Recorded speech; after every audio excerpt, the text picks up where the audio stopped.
aqui, ó. Padre Fábio, peço pelo meu casamento porque há infidelidade por parte da minha esposa. O que devo fazer para manter este casamento? Vanderlei. Isso normalmente é o contrário, né? Isso que eu ia falar. É ruim, né? Não sei se é uma visão machista que a gente tem, mas parece que a traição, quando nasce no coração da mulher, eu quase que não vejo solução mais, porque a mulher ela é o ponto de apoio da família. Não adianta, a mulher tem muito mais condições de se recuperar, de estabelecer o ponto de equilíbrio dentro de casa. É natureza, faz parte de uma vocação humana. Dificilmente a mulher trai por divertimento ou por jogos sexuais. Ela trai no coração. Né?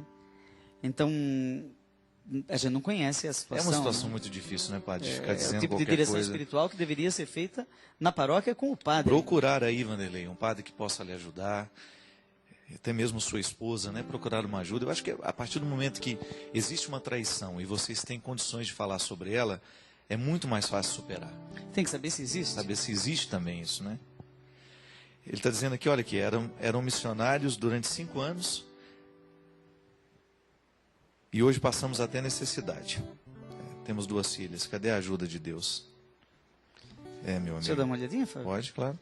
Transformar em oração isso daqui. Eu estou acompanhando um caso assim. Não é? E talvez haja problemas de raiz na própria validade do casamento. Talvez esse casamento não seja válido diante de Deus, tenha sido nulo. Padre, essa é uma questão que tem sido muito discutida nos dias de hoje e não é muito falar sobre isso, né? Que existem muitos casamentos que não aconteceram, né? Diante muitos, de Deus. Muitos foram feitos um teatro, né? A partir de um teatro dentro da igreja, mas que não houve. Porque, na verdade, volto a dizer, não é o padre que celebra o casamento. O padre preside, ele recebe o sacramento que os noivos celebram.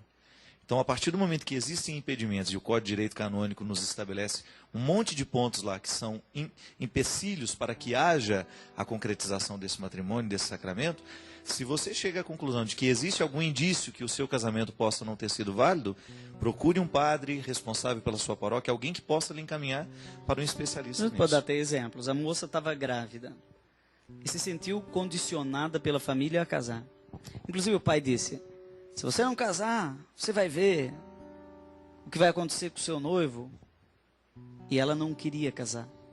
Mas, por causa do condicionamento familiar, ou por causa de um medo muito grave, ela resolve casar. Esse casamento é nulo. Esse casamento não existiu diante de Deus. Você tem uma amiga que ela me contou que enquanto ela entrava na igreja, ela já entrava arrependida. E ela não teve coragem de voltar atrás, porque a pequena distância, toda vez que eu presido um casamento, eu sempre digo isso, olha, esta pequena distância que vocês andaram, da porta da igreja até o altar, onde nós recebemos os noivos, aquilo ali é metáfora de um tempo de conhecimento, né? Não é só andar aquela distância e casar. Imagina, cada passo que você dá, entrando dentro da igreja, aquilo ali é metáfora de anos de conhecimento, de conversas, de lutas, que foi justamente o processo pelo qual você escolheu aquele com quem você se casa. Se naquela pequena distância você já chega à conclusão de que está fazendo a coisa errada, como é que você pode esperar que esse casamento venha a dar certo? Sabe aquela moça que sempre abre a porta lá no fundo, que arruma o vestido da noiva? Cerimoniária. As noivas gostam daquele rabão, né? Então, arruma aquele rabão da noiva.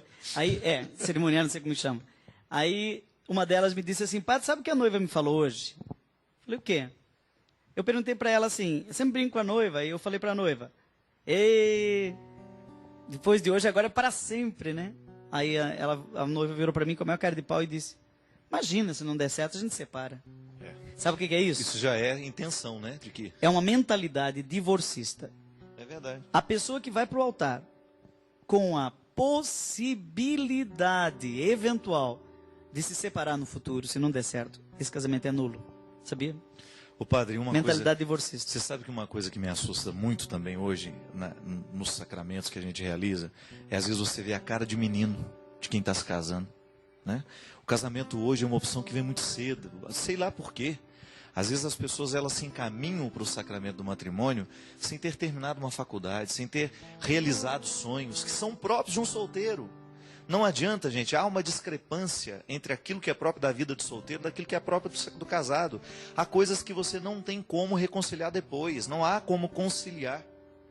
Expectativas que são próprias de um garoto de 23, 24 anos, expectativas que são próprias de uma mulher aos 40. Ou mesmo a incapacidade de cumprir os deveres próprios do matrimônio. Claro. Ele não tem maturidade para isso. Para isso. Esse casamento é nulo. Ou então aquele casamento que já casa grávidos. Pelo amor de Deus, gente, para ser marido e mulher leva tempo para aprender. Às vezes não dá tempo de aprender a ser marido e mulher e já está tendo que aprender a ser pai e mãe. Você quer ver um outro caso muito comum? O padre chega na secretaria, a secretária diz assim: ah, vocês querem batizar o filho, mas se quiser batizar tem que casar. Aí a pessoa diz assim: é obrigado? Não posso batizar meu filho sem casar? Porque eles não querem casar porque não tem certeza que um é para o outro. Mas querem batizar o filho. E pode batizar o filho desde que o padrinho e a madrinha sejam regularmente casados na igreja. Mas a secretária não sabe. E ela diz: não. Os ignorantes sem informação, né? Aqui, nessa paróquia, se quiser batizar o filho, tem que casar. Aí ela diz: então vamos casar. Como é que casa? Casa um domingo de manhã, um casamento nulo, teatro. Casa para resolver o problema do batismo e cria outro. Cria um problema. Cria um outro problema pior ainda de ser resolvido. Porque o batismo você vai ter condições de fazer. Ninguém vai negar o batismo do seu filho. Basta que tenha, como o padre Joãozinho estava dizendo, um casal responsável com vida regular para poder assumir a responsabilidade ter um da modelo vida cristã também, daquela né? criança. Um modelo de matrimônio. Que tem muita gente que acha que o padrinho é para enfeitar a foto, né? Fica lá no altar, não. Padrinho e madrinha significa aqueles que vão assumir junto com os pais a responsabilidade de educar na vida cristã. Igual outro dia uma pessoa veio falar assim: padre, a madrinha do meu filho pode ser budista? Eu falei: minha filha, como é que você vai colocar uma pessoa para ajudar você na educação cristã do seu filho se ela não é cristã? Não é nenhum problema ela ser budista. Só que ela não cabe dentro da função que você está procurando. Pode casar um casamento válido entre um cristão e um budista. Não tem nenhum problema. É casamento de mista religião. Não é nenhum problema. Agora, ela trazer a budista para ser madrinha do filho dela, já é um pouco complicado, né? Interessante essas coisas. Você já tem um problema. E aquela velha história, minha gente, o casamento é para a vida toda. Então tá bom, vamos fazer esse tempo de vida toda ser menor. Não precisa ser muito. Diminui aí, vamos casar mais velhos, né? Casa com uma certa experiência, a vida tem que ser para a vida inteira, então diminui esse tempo. Não precisa casar aos 22 anos de idade, espera um pouco a maturidade. Nós, para sermos padres, você ficou padre com quantos anos? Quase 30. Eu fiquei com 31.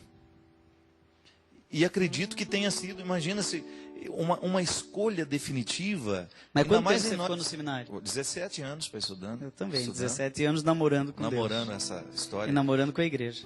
E outra coisa, muitas vezes em nós homens, a maturidade é muito tardia. A mulher amadurece muito mais rápido.